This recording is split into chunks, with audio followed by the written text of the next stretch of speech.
una junta de academia, donde, bueno, había una preocupación seria respecto de la ausencia de nuestros alumnos en las materias de electromagnetismo, justamente.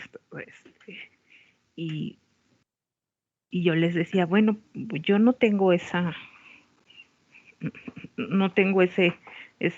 problema, ¿no? Y entonces casi así como que, bueno, qué raro, o sea, que la rara era yo, ¿no? O no, lo raro tendría que ser que no aceptáramos esta cosa maravillosa de estar en nuestra casa y tomar clases. Bien, gracias por estar acá, ingenieros. Bien, empezamos. Espero terminar hoy el tema de introducción. Quiero decirles que el próximo viernes vamos a tener clase porque quiero entrar a la definición de ecuación. Hoy voy a hablar rápidamente ya de los conceptos rudos, o sea, es decir, toda la parte de la introducción es como bonita, como decir, pues voy para allá, estos son los elementos y tal, pero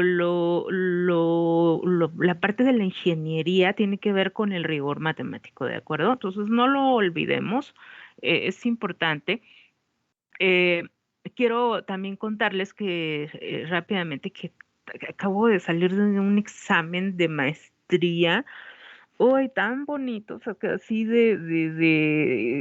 tan bonito porque el ingeniero Ricardo Vega hizo alarde de una elegancia a la hora de presentar las ecuaciones matemáticas y le entró a las matemáticas sin miedo, ¿no? O sea, sin miedo, por esto, sucede así, sucede así, y hubo una discusión ahí con algunos, y discusión en el buen sentido de la palabra, porque en realidad un examen de maestría se refiere a que los ingenieros investigan a fondo un tema, ¿no? O sea, no por encima, sino a fondo, como ustedes, ecuación de onda. Esto es lo que pasa con la ecuación de onda. Se resuelve una ecuación diferencial de segundo orden, de coeficientes constantes.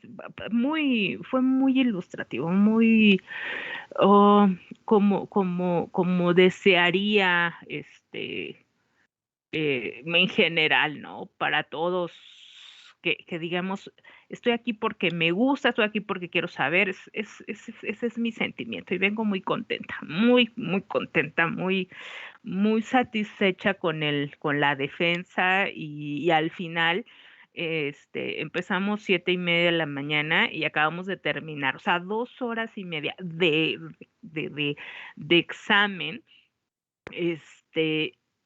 y veíamos del otro lado cómo el alumno se esforzaba y decía, espéreme, sí, sí, y pensaba y respondía. Una cosa tan bonita. Es que no encuentro otra palabra, siempre me regañan por decir bonito, pero tan satisfactoria en el sentido de que no le dio miedo, o sea, no le dio miedo y en ningún momento se echó para atrás. Muy satisfactorio como asesora, como docente. Y dices, sí, sí, por supuesto. Y se va a la Agencia Espacial Mexicana. Por eso hicimos su examen rápido, porque luego se quieren ir sin terminar conmigo. Cierro paréntesis y empezamos. Bien, nos quedamos hasta ionosfera, ¿verdad, ingenieros? Sí, profesora. Sí, ok. Bueno. Sí, profa, nos quedamos ahí. Ok, a ver, les decía yo que en términos de hablar de líneas de transmisión, es importante, ingenieros, que visualicemos que dentro de mi medio de comunicación, ¿sí? Nosotros tenemos que hablar de los elementos de este medio. Es decir, yo tengo un transmisor, tengo un medio por el cual la onda se va a propagar y tengo un receptor. ¿Cuál es la finalidad? entre uno y otro. Pues la finalidad entre el uno y el otro, es decir, que entre el medio de transmisión y el medio de recepción, entre el punto de transmisión y el punto de recepción existe un medio confiable, ¿sí? Hola, alumnos. En el punto de transmisión, yo debo de tener hola, alumnos del otro lado. O sea, esa es la finalidad por la que los ingenieros existimos, para asegurar que nosotros tenemos comunicaciones punto a punto seguros. ¿Qué pasaba, ingenieros, en el inicio de los sistemas de comunicaciones? Por ejemplo, en términos de la radiodifusión, nosotros les dijimos que hablábamos de la troposfera, ¿sí? A través de este concepto llamado espejismo óptico. Y les prometo, ingenieros, que si nos apuramos, les voy a dar una clase de esto. No ahora, porque necesito, es como para alimentar aquí voy a poner la mente y la imaginación, ¿sí? Voy a poner, ingenieros, la superficie terrestre, y quiero que visualicen que van sobre la carretera, ajá, un día a las 12, ¿sí? Mediodía, y con mucho, ¿sí? Sol, o sea, así 34 grados. Y entonces ustedes ven la superficie terrestre, ven la carretera, y lo que ustedes observan sobre la carretera es como un espejo, ¿no? Este fenómeno de espejismo, ¿sí? Es lo que nosotros llamamos así, espejismo óptico, ¿no? Y mismo que se refiere a la diferencia de temperaturas que existen respecto del medio, ¿no? O sea, me refiero a la incidencia de los rayos solares respecto de esta altura, respecto de esta otra, respecto de esta otra, ¿de acuerdo? No puedo hacer esta curva, pero esta diferencia tiene que ver con N. Si ustedes recuerdan, N, ¿sí? Me hablaba de la densidad cuando nosotros hablamos de los fenómenos de reflexión, refracción y difracción, ¿no? O sea, la densidad respecto de dos medios a través de una frontera. Aquí teníamos a N1 y acá teníamos a N2, que le llamábamos el índice de reflexión, ¿sí? Entonces, tenemos aquí N1 y tenemos N2, que si hablo del medio N1, si hablo del medio N1, voy a ponerlo más arriba, aquí, N1, ¿sí? Y una onda incide con cierto ángulo. Ay, perdónenme.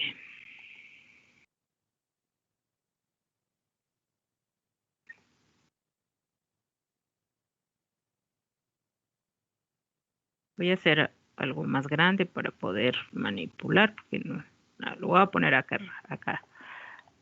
Ajá.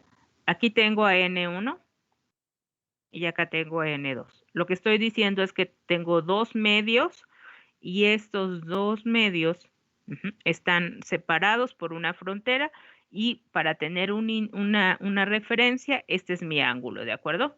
Mi ángulo de transmisión, que le llamábamos teta T. Si la onda, si el ángulo, ¿sí? Cambia, y esta onda, que es lo que yo voy a llamar mi onda incidente, cambia del medio N1 y N2 y lo puede atravesar, ¿sí? Estoy diciendo que la densidad del medio 1 respecto de la densidad del medio 2 son diferentes.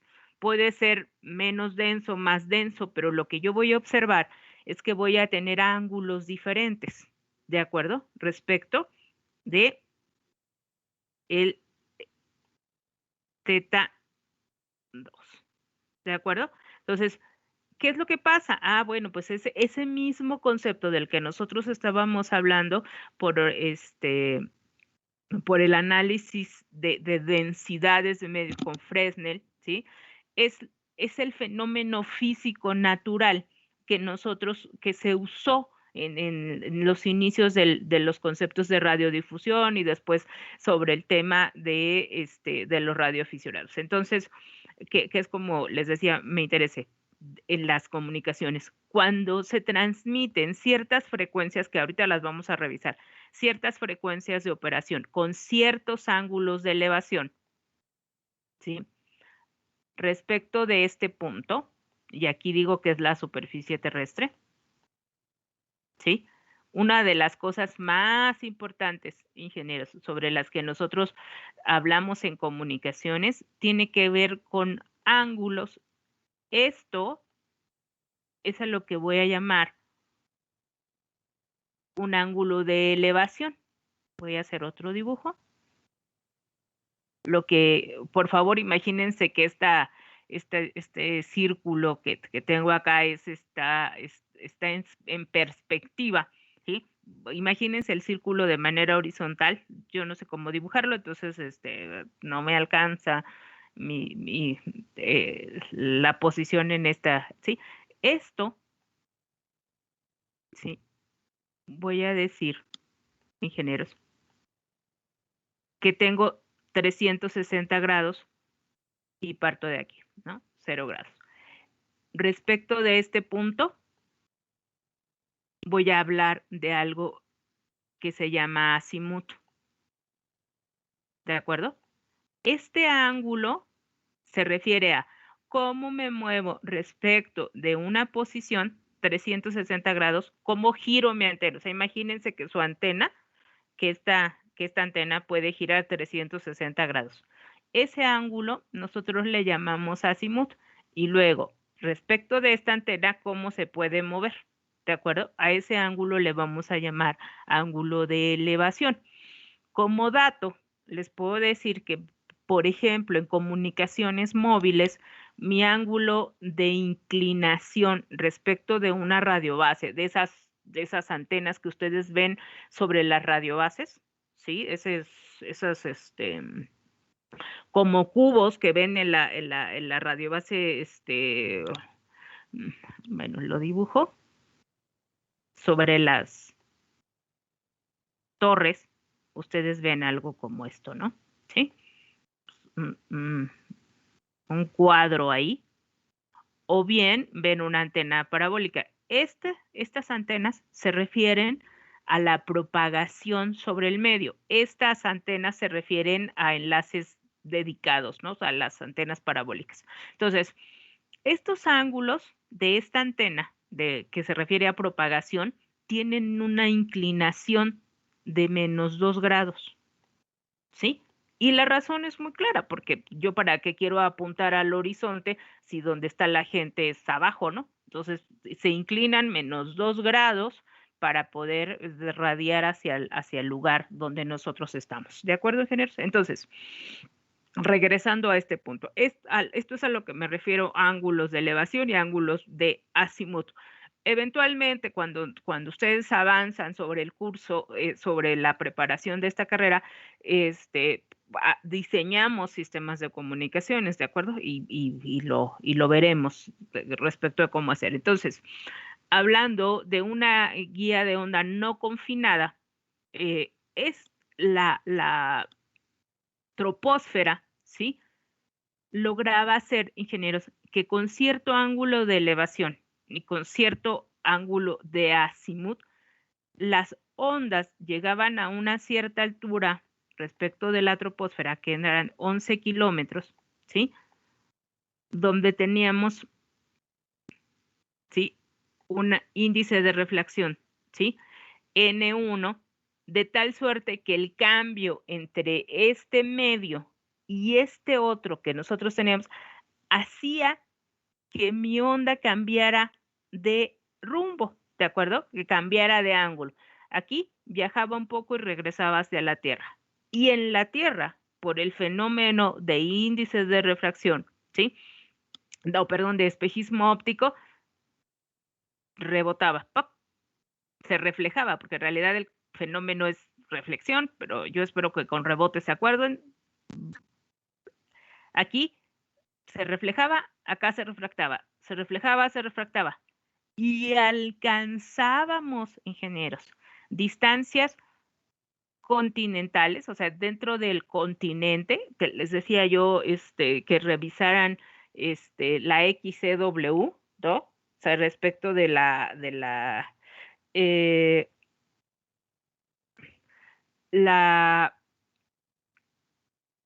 a ver, un momento, por favor, un momento, perdónenme.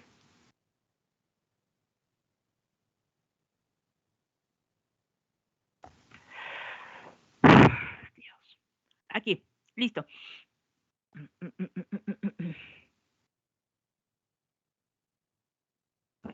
Permítanme, por favor, perdónenme. Es que es el señor director.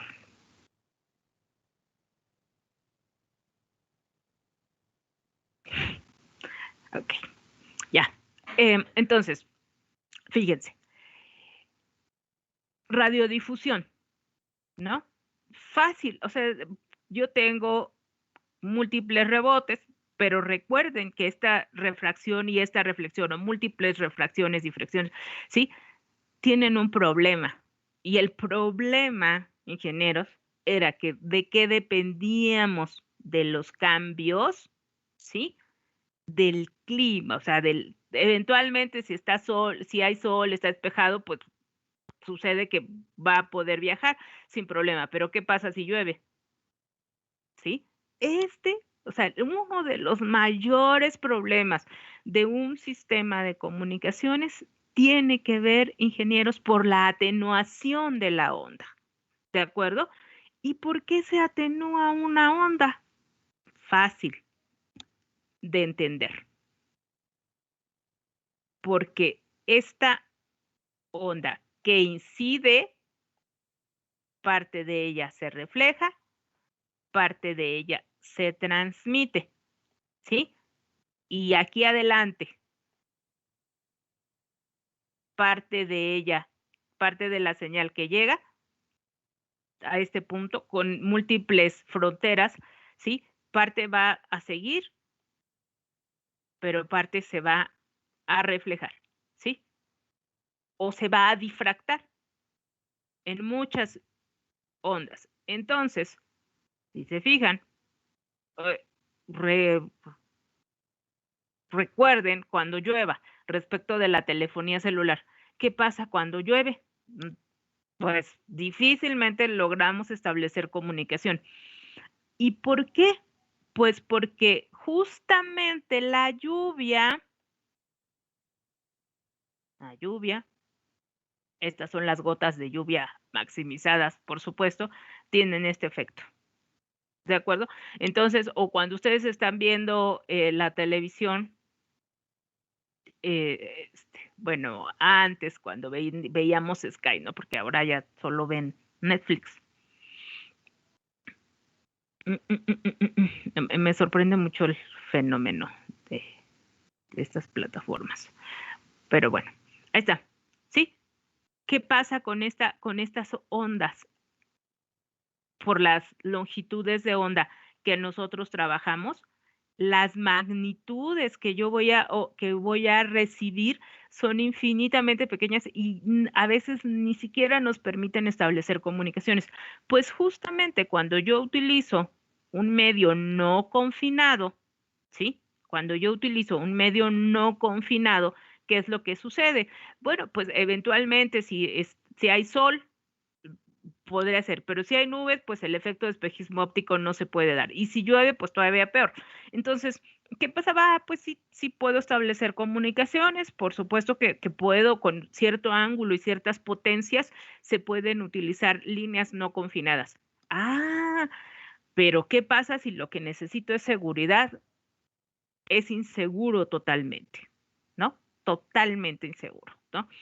No puedo tener la certeza de que de que las ondas pueden viajar. Y aún así, con esa falta de certeza, esto se usó durante muchos años, ¿no?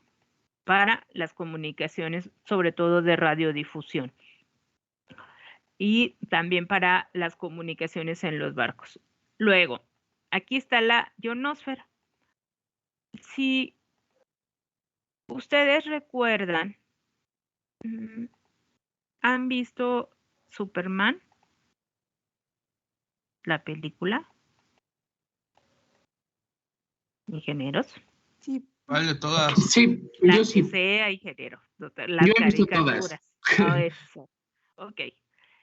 Como tengo peques, pues, ay, Hombre Araña, Superman, etcétera, etcétera. Todo es de mi conocimiento. Bueno, a ver. ¿Han visto cuando sale Superman de la atmósfera? Sí. ¿Qué pasa? Sí. Pues la escena más usual es de que gira para revertir el tiempo, ¿no? O para viajar más rápido, ¿no? Ok, ¿y qué pasa con su cuerpo cuando atraviesa la atmósfera? Crea una barrera, ¿no? Rompe una No. barrera. ¿Cómo se visualiza? ¿Cómo se visualiza la escena, ingenieros? Cuando atraviesa o cuando regresa, ¿qué ven? Que se incendia, ¿no? O sea, como que sale una bola de fuego, ¿no? Ahora sí. Y yo decía, ¡ay! Qué maravilla en el sentido de la visualización. Bueno, a ver, voy a cerrar porque quisiera avanzar. A ver, ionosfera.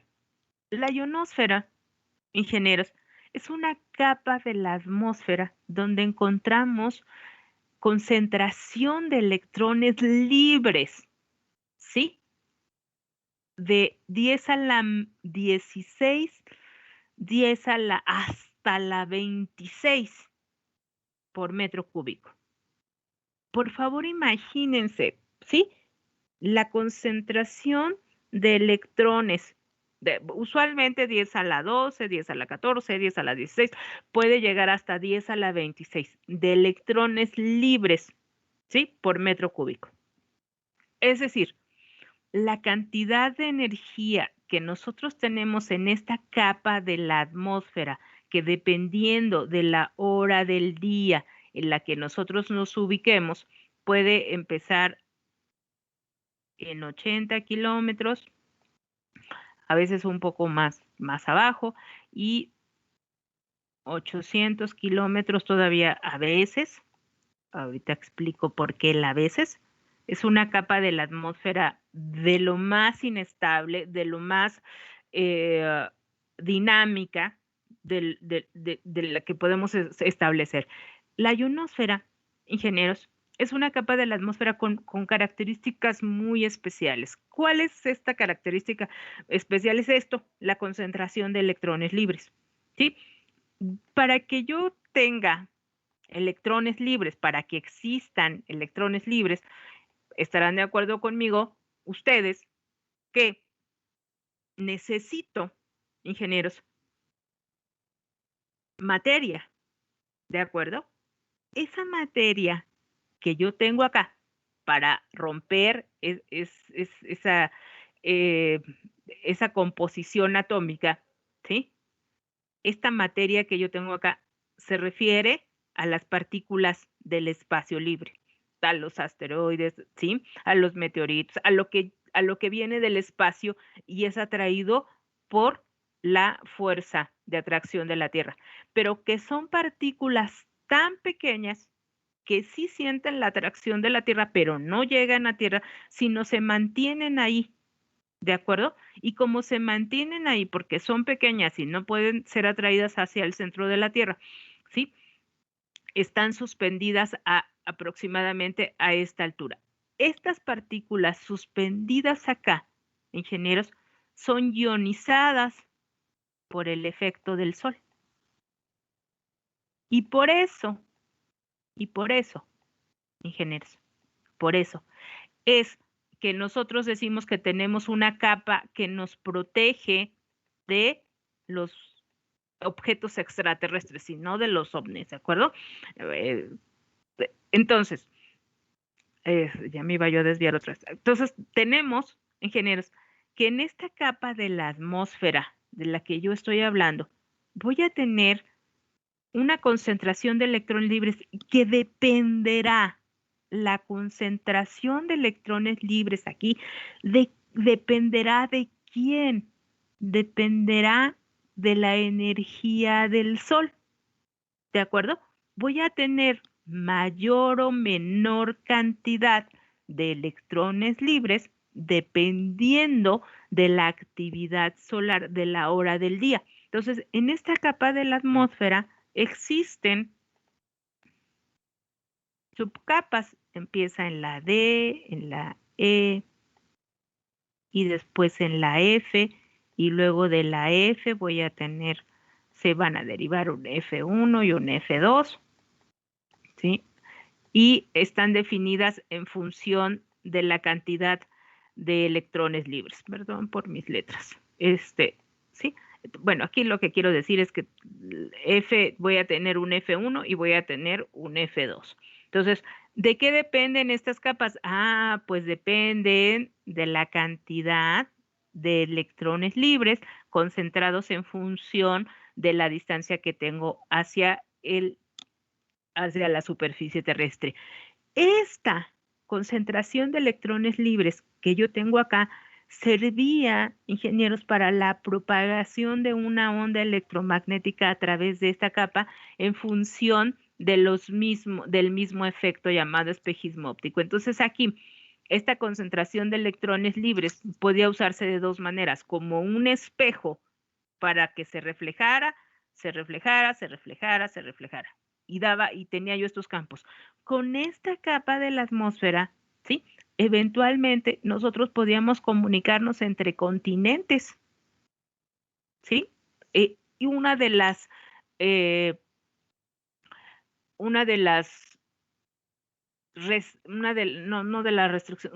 características, ingenieros, respecto de esta capa de la atmósfera que es muy interesante, se refiere a que podían viajar distancias muy grandes, y es lo que se utilizaba para el concepto de radioaficionados, ¿no? De onda corta. Por ahí alguien me abrió su micrófono. Ayúdeme, por favor. Sí. Este estudio de la ionosfera tiene investigaciones profundas sobre el comportamiento, ¿de acuerdo? Hoy día, la ionosfera no se usa, ingenieros, para poder establecer comunicaciones, porque tengo exactamente el mismo problema que acá. Es decir, para poder establecer comunicaciones estables, esto debería de ser estable, y la ionosfera lo último que es estable, o sea, es totalmente inestable, ¿de acuerdo?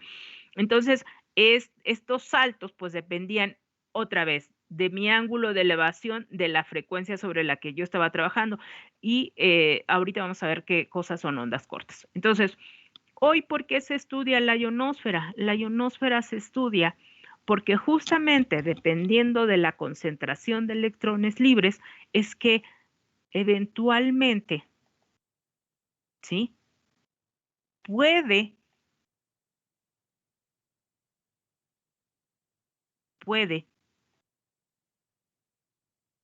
hacer que la comunicación entre dos antenas, aquí tengo mi estación terrena, de las comunicaciones satelitales, esta comunicación, ¿sí?, puede cortarse, ¿sí?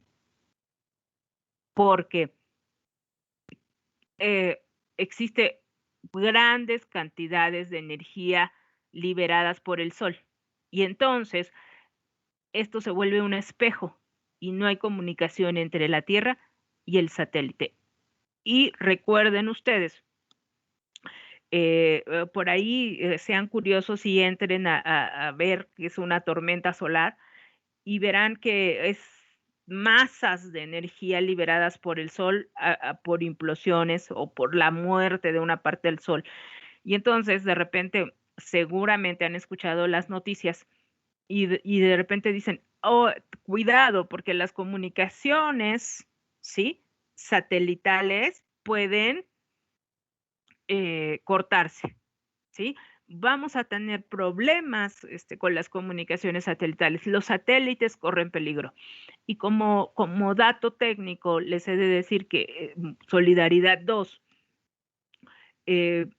por un tema del tipo de material con el que estaba hecho y por una tormenta eléctrica, es que el sistema de comunicaciones del satélite murió porque el material se deshizo. ¿De acuerdo? Entonces, son enormes cantidades de energía, ¿de acuerdo? Que son liberadas y que eventualmente pueden hacer que perdamos nosotros las comunicaciones satelitales.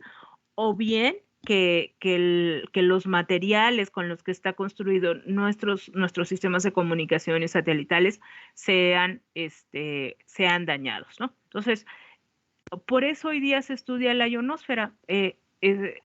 La concentración de electrones libres que nosotros vemos acá, o si existe alguna comunicación, alguna predicción respecto de las tormentas solares, es decir, una tormenta solar no aparece en un segundo y desaparece, ¿no? Sino que existen ciertas variaciones en el Sol que te va diciendo en cierto tiempo tú vas a tener este cambio. Así que prevente, pone en modo automático, establece el plan B y el plan C para que no pierdas comunicación. Los sistemas satelitales pueden permanecer por cierto tiempo en automático, pero siempre es muy importante la comunicación, porque desde tierra se mandan comandos para no perder la ubicación en el espacio libre, sobre todo en el vacío, perdón, no en el espacio libre, en el espacio exterior, ¿no? Entonces, la ventana que nosotros tenemos de ubicación de un satélite se refiere a la comunicación con la estación terrena. Esta ventana que nosotros tenemos acá es una ventana imaginaria, por supuesto, donde todo el tiempo se está ajustando la ubicación del satélite para no perder comunicación. Bien, conclusión respecto del tipo de medios no confinados. Podemos usar, ingenieros, o se usó durante mucho tiempo una guía de onda no confinada, ¿no? Y hoy día, si tuviéramos un walkie-talkie, podríamos hacer algunos ejercicios prácticos para poder establecer estas comunicaciones y veremos cómo se estudiar. Bueno, una de las aplicaciones de la ionosfera es la comunicación con los ángeles verdes. Por ahí cuando nosotros subimos la montaña, cuando vamos a Puebla, tan bonito, entonces es una cosa paradisíaca viajar por ahí, a mí me puede encantar. Está lleno de árboles. No había modo de que los ángeles verdes pudieran comunicarse porque se pierden las comunicaciones celulares por la gran densidad de árboles, de neblina, de lluvia, eventualmente de nieve.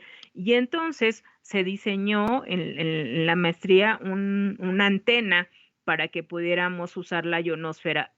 Es decir, cierta frecuencia, ciertos ángulos de elevación y cierta potencia. Y entonces podían comunicarse a través de un radio de onda corta para Los Ángeles Verdes. Este proyecto, sí, espero no equivocarme, 2008, ¿no? Más o menos. Bueno, esto, ingenieros, es a lo que nosotros llamaríamos un medio no confinado. Y por supuesto que el medio es un medio natural, ¿de acuerdo? Es un medio que está ahí y que nos puede servir como el cable imaginario para que las ondas electromagnéticas puedan viajar. Viajan, es posible. ¿Cuál es el problema con un medio no confinado? Pues que no tenemos nosotros el control respecto de una comunicación segura. ¿Sí? Y la siguiente medio, no voy a llamar línea, usualmente cuando yo hablo de una línea de transmisión, ingenieros, quisiera decir que hablo de una onda electromagnética, ¿de acuerdo? Propiamente, una fuente, un campo eléctrico y un campo magnético asociado entre sí. Cuando hablo de las fibras, de la fibra óptica, estoy hablando, ingenieros, ¿sí? De luz. Y lo que yo necesito, que se los prometo, aquí les voy a mostrar técnicamente cómo tenemos un transductor, ¿de acuerdo? De la energía de luz, perdón, para que se convierta en energía electromagnética, para que la podemos convertir en datos, ¿no? Entonces, este elemento que nos va a hacer, que nos va a permitir hacer esta conversión, lo vamos a usar ahora en el laboratorio, ¿no? Vamos a tener vamos a juntarnos a la fibra óptica del instituto y bueno, pues ahí estamos preparando un proyecto muy interesante que se los voy a presentar de manera ejecutiva. Lo que quiero transmitirles ahora es que cuando hablamos de fibra óptica, estamos hablando de luz y el tratamiento de la luz, nosotros sabemos que hoy habla de energía electromagnética, que se comporta como la energía electromagnética, pero que no es una onda electromagnética porque no tenemos un campo eléctrico y un campo magnético interactuando entre sí. ¿De acuerdo? Bueno, cuando nosotros hablamos, ingenieros, uy, aquí no aparecen algunas letras, pero perdonen. Les decía yo, cuando nosotros hablamos, ingenieros, de la evolución de las frecuencias y de las aplicaciones en los sistemas de comunicaciones, necesitamos decir, ¿sí?, que todo esto es nace de la necesidad histórica de transmitir el mensaje de un punto A un punto B. ¿De acuerdo? Nosotros, digo, yo no sabría cómo hablar de las palomas mensajeras, pero yo me iría mucho más atrás de las palomas mensajeras. O sea, me cuesta mucho trabajo, ¿no? O sea, a lo mejor tendría que hacer un poco de investigación curiosa respecto de cómo se entrenaban y cómo se ubicaban, etcétera, pero era la manera de comunicarse en algún punto. Yo me voy un poco más atrás, ¿no? O sea, ¿qué era lo que pasaba? ¿Cuál era mi medio de transmisión? Por ejemplo, respecto de los aztecas, ¿no? O sea, era un corredor que se transmitía la información de forma oral porque no existía el mensaje escrito, ¿no? Conforme evolucionamos era lo mismo, pero un mensaje escrito, sellado, y fuimos. Es decir, la necesidad siempre está ahí, siempre ha estado ahí, y la necesidad es la que hace que se generen esta manera de transmitir mensajes entre el punto A y el punto B, ¿de acuerdo? Entonces, más allá de hablar de un punto, yo diría que hacia atrás, ingenieros, o sea, todo el tiempo ha habido esta necesidad, ¿no? Obviamente, en el principio de los tiempos, respecto de las comunicaciones, primero era de forma oral y se corrían ciertos kilómetros y viajaban y viajaban y viajaban. Después hablaban de señales de humo para poderse comunicar entre ciertos poblados. Y aquí abro otro paréntesis, ¿no? Ingenieros. En México, sí, los tarahumaras todavía utilizan señales de humo para poderse comunicar, y no es 1838, es 2021.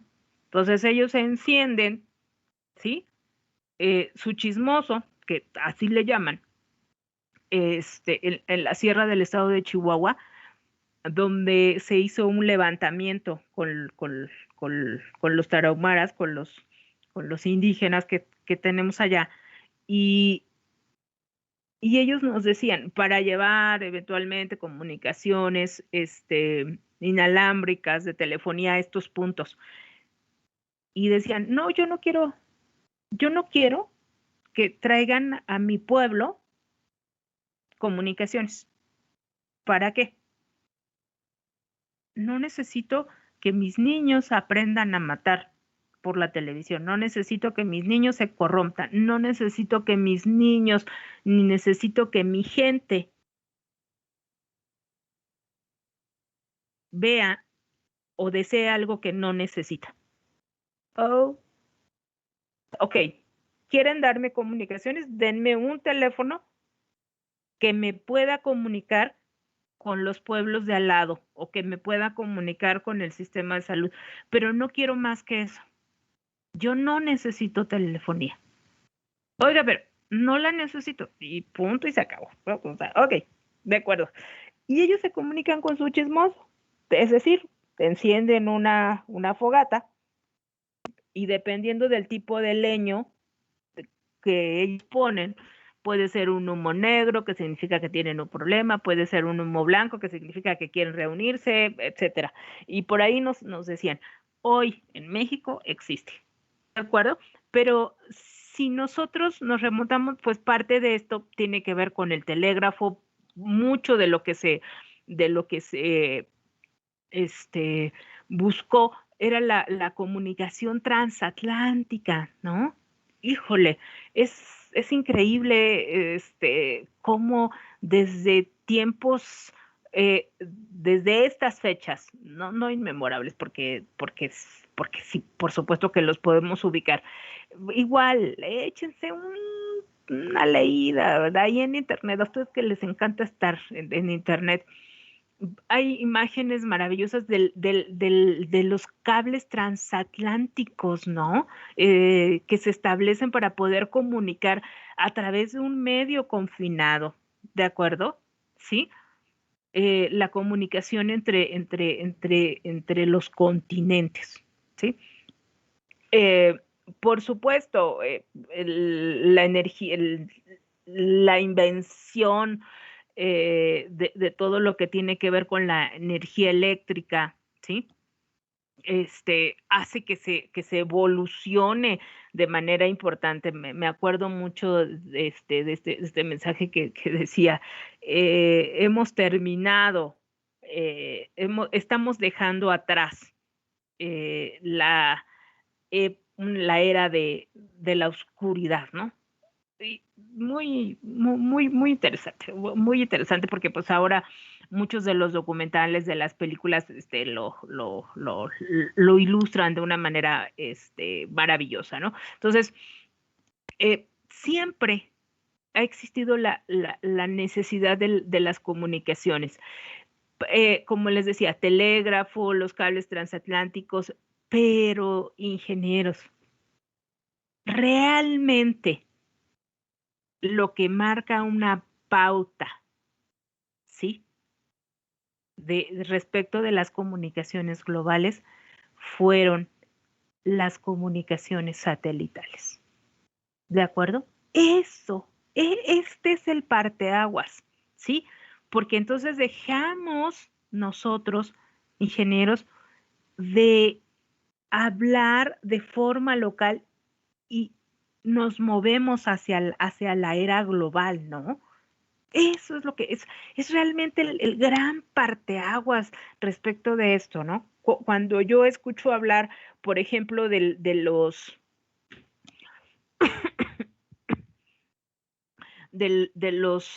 Juegos Olímpicos de 1968, que es cuando la era satelital llega a México y 30 años antes había ya muchos estudios, investigación respecto del tema de la era satelital, pero en México, propiamente en nuestro país, ingenieros, la era satelital a partir del 68 y la transmisión de los Juegos Olímpicos al mundo, ¿no? Y entramos en esa carrera pues porque obviamente se debían de transmitir. Yo no podría siquiera imaginarlo, ¿no? O sea, yo siempre digo que ser ingeniero se refiere a dar la solución a algo, o sea, algo tan chiquito y tan local como es La fibra óptica no es lo mío. O sea, yo hablo de antenas, hablo de líneas, hablo del diseño de sistemas de comunicaciones de radiofrecuencia. Es parte de lo que nosotros hacemos. Pero ahora que me dicen, oye, es que hay que diseñar un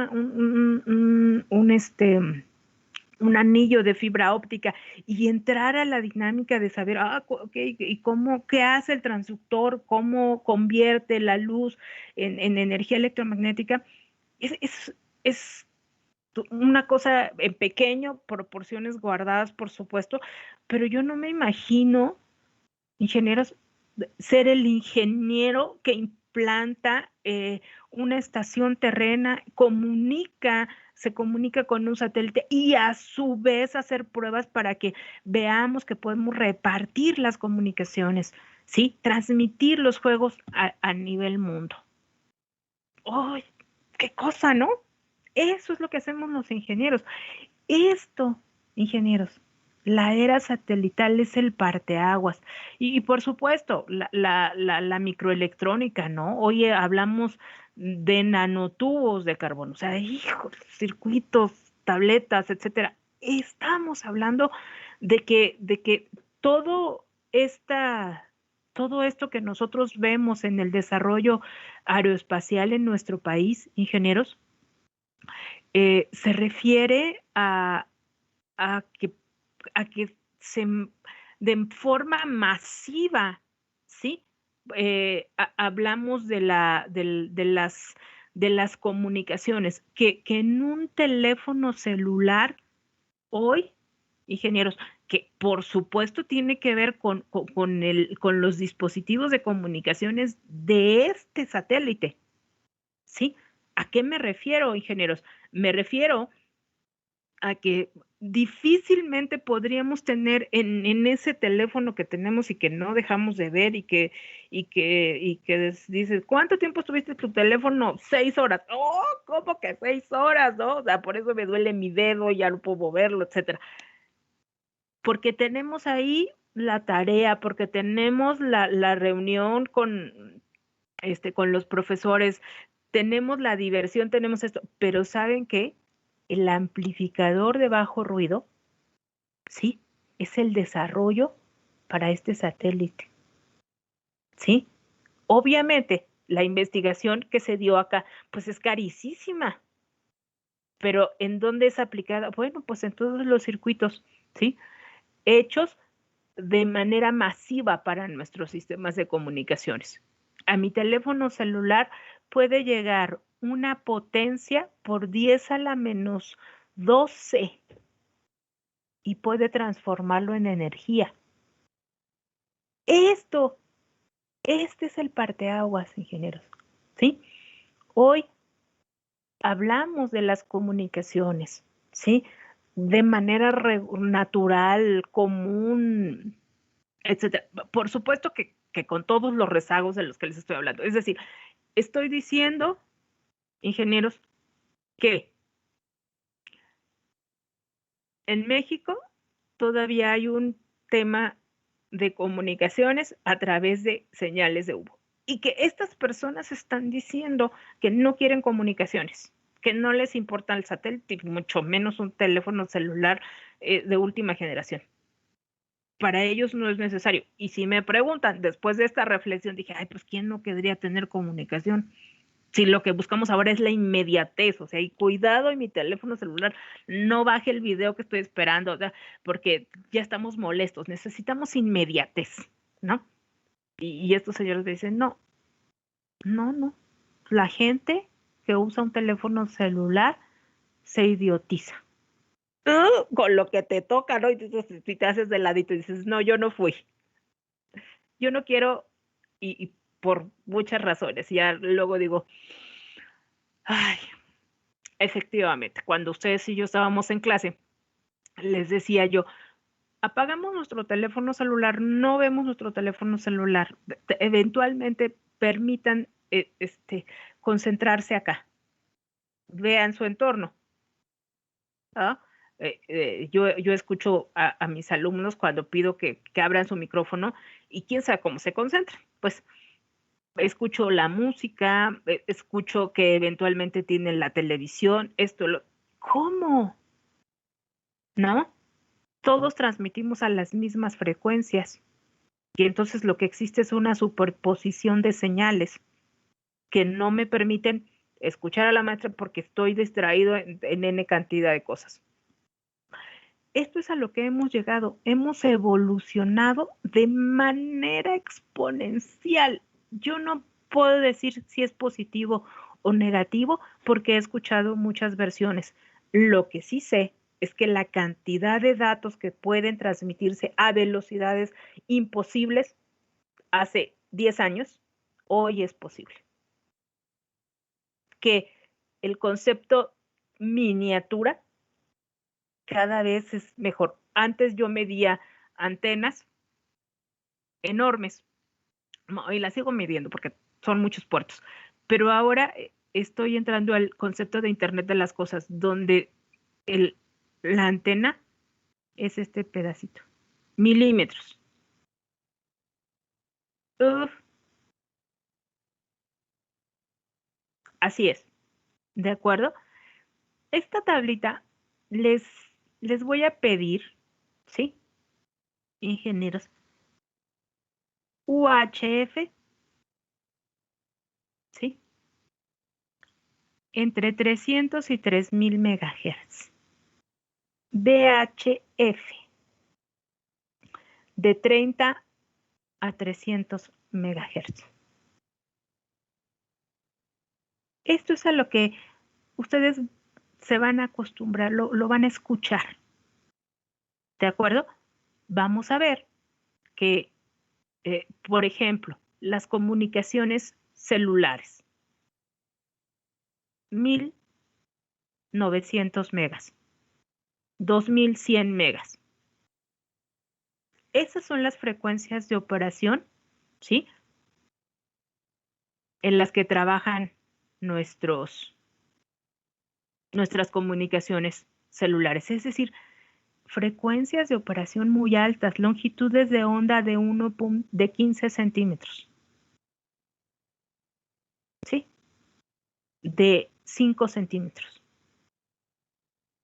Esta tabla hablar de UHF, hablar de VHF, es algo que ustedes van a escuchar de manera constante.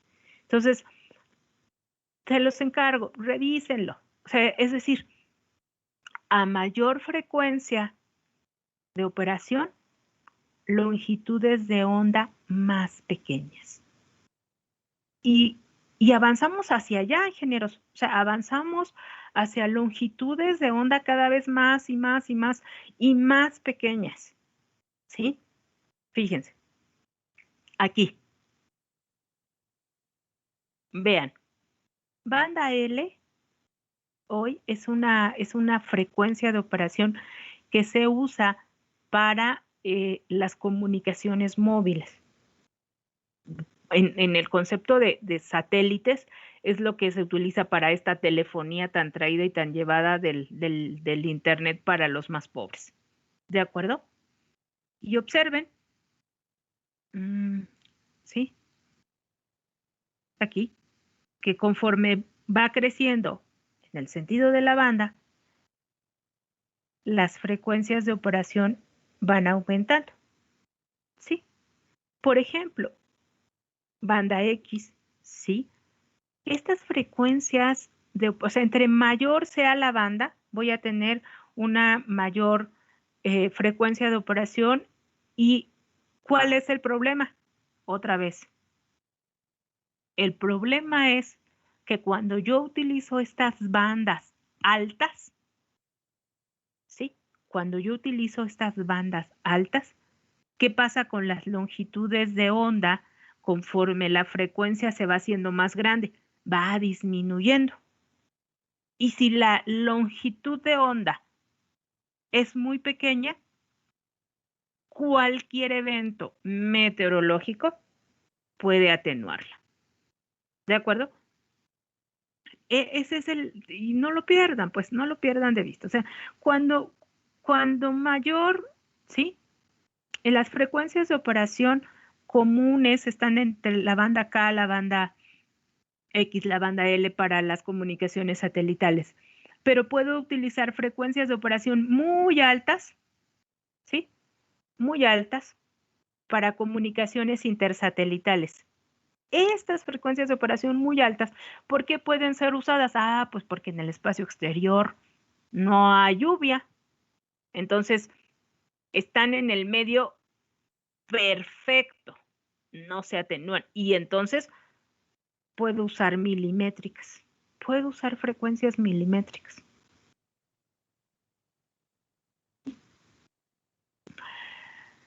Bueno, entre mayor sea mi frecuencia de operación, ingenieros, ¿qué es lo que voy a tener? Acuérdense, ahorita lo que me interesaría es decirles, mayor frecuencia, menor longitud de onda. Y si tengo longitudes de onda, ingenieros, muy pequeñas, ¿qué es lo que va a pasar? Va a suceder que voy a tener mayor atenuación si hablo de un medio no confinado. ¿De acuerdo? ¿Por qué? ¿Por qué decirlo? Bueno, porque eventualmente, sí, es a lo que nos enfrentamos ustedes y yo todo el tiempo. Es como cuando ponen su módem en el piso de abajo, ¿no? Sí. ¿Qué pasa con el módem? Dices, pues no llega y no se transmite, ta. Y entonces, no nos bajamos o nos subimos, lo mismo pasa con el teléfono celular, le movemos para allá, le movemos para acá, nos movemos, ¿sí? Y no hay modo, ¿de acuerdo? Ingeniero, ¿por qué? Bueno, cuando su mamá les pregunte, oye, ¿por qué a veces me puedo comunicar? ¿Y por qué a veces no me puedo comunicar? Ah, el por qué a veces sí y el por qué a veces no, depende, ingenieros, de las fronteras que voy a tener en función de uno, ¿qué tipo de medio? ¿De acuerdo? Una pared, dos paredes, un mueble de metal, una pared muy gruesa, porque la casa de mi abuelita fue construida hace 30 años y tiene paredes de 30 centímetros y no hay modo de que nos comuniquemos. O porque su papá puso un enrejado en la azotea muy resistente y le puso una cosa de varilla que nomás no les cuento. ¿Sí? Múltiples refracciones y múltiples refracciones. O cuando estudian en la biblioteca del 3. ¿De acuerdo? Eso es lo que pasa. ¿De acuerdo? Múltiples refracciones, múltiples reflexiones. Bien. Bueno, esto ya lo hemos revisado muchas veces. ¿Por qué hablamos de un medio, sí, transversal electromagnético? Déjenme ver si tengo otra diapositiva. Esta, ¿sí? Que fue algo que les expliqué y que se los vuelvo a explicar. Este es un medio transversal electromagnético. Mi campo eléctrico, ¿sí? Voy a decir, no se les olvide, mi campo eléctrico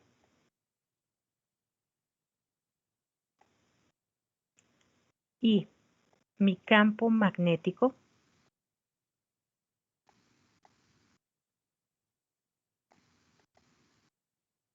son, ¿sí?, transversales entre sí.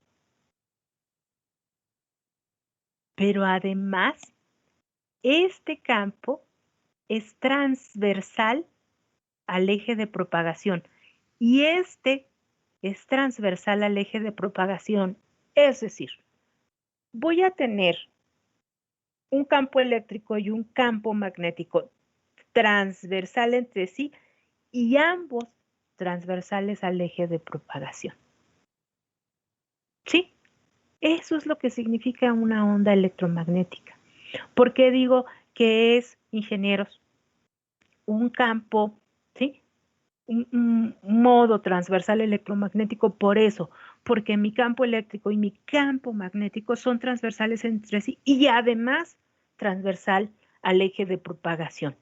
Y si nosotros hablamos de ese ser transversal entre sí, ¿sí? Recordemos que la velocidad de la luz es la que define, ¿sí?, la permeabilidad y la permitividad relativa al medio. En este caso, el medio es el espacio libre. Y recordemos también que hablamos de la impedancia del medio y que la impedancia del medio justo habla de la propagación. La propagación, perdónenme, dependerá de quién, ingenieros, de las constantes, ¿sí? Mu 0, epsilon 0, mu r, epsilon r. ¿Qué tipo de medio es el que yo tengo involucrado? Y bueno, con esto termino, porque me tengo que echar a correr. A ver, ingenieros, solamente les voy a pedir este favor. A ver, fíjense. Aquí hablo de un campo eléctrico, el rotacional de mi campo eléctrico respecto del rotacional de mi campo magnético se refieren a la potencia. El producto de E cruz H es la definición de una onda electromagnética, ¿sí? Y acuérdense, por favor, no lo olviden, para que yo hable de un campo eléctrico y de un campo magnético y que a su vez pueda hablar de una onda electromagnética, ¿qué fue lo primero que yo definí, ingenieros? Definí que mi campo eléctrico, o sea, la primera definición que yo puse para resolver la ecuación de onda es que mi campo eléctrico y mi campo magnético se tenían que definir como un fasor. Lo que significa que introducimos el factor tiempo, es decir, una onda que se propaga a través del tiempo y del espacio. La magnitud de mi campo que se mueve en función del tiempo y que se mueve en función del espacio, que tiene una cierta frecuencia y que tiene una cierta fase. Esto es de donde nosotros partimos. ¿De acuerdo? Entonces, lo primero que voy a resolver la siguiente clase es ver, ok, yo partí de un hecho. ¿Cuál fue ese hecho? Que a mí no me interesaba, ingenieros, quién era la fuente. Y en el punto final de este punto a este otro, de A a B, lo que yo analicé fue una onda. ¿De acuerdo? Transversal. Y aquí dije que esto era espacio libre o algún medio con pérdidas, ¿no? Ahora, ¿qué digo? Que entre el punto A y el punto B, ya no estoy hablando del espacio libre. Ahora, lo que yo tengo desde el punto A hasta el punto B, ingenieros, es una línea. Y el objeto de estudio de esto es un medio que va a ser confinado. Pero que ¿de dónde voy a partir? Mi concepto del que parto es que es una onda electromagnética. Voy a analizarlo desde el punto de vista de circuitos porque es mucho más fácil hacer el análisis, pero mi punto de partida es que tengo un campo eléctrico y un campo magnético, transversales entre sí y transversales al eje de propagación. Y que yo sé, ingenieros, que este campo eléctrico y este campo magnético tienen una frecuencia y una fase y se mueven a través del tiempo y se mueven a través del espacio. De aquí parto. ¿De acuerdo, ingenieros? Sí, profesora. Ok. De acuerdo. Necesito, bueno, dejarlo acá. La siguiente clase, a ver, un momento, por favor. De acuerdo. Sí. Mopo, pásalos. Gracias.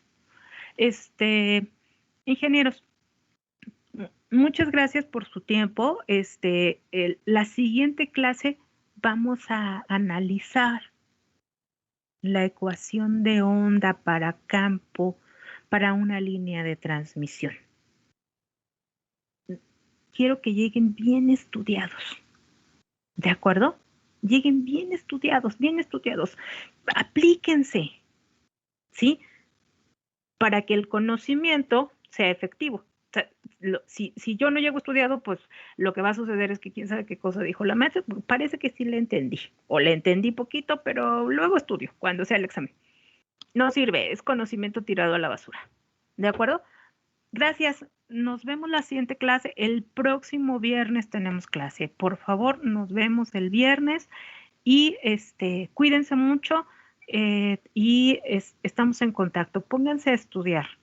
Gracias. El equipo número 5 espero tener una presentación extraordinaria porque es la que principalmente me voy a basar en la presentación del equipo número 5. Cuídense. Abrazo para todos. Gracias.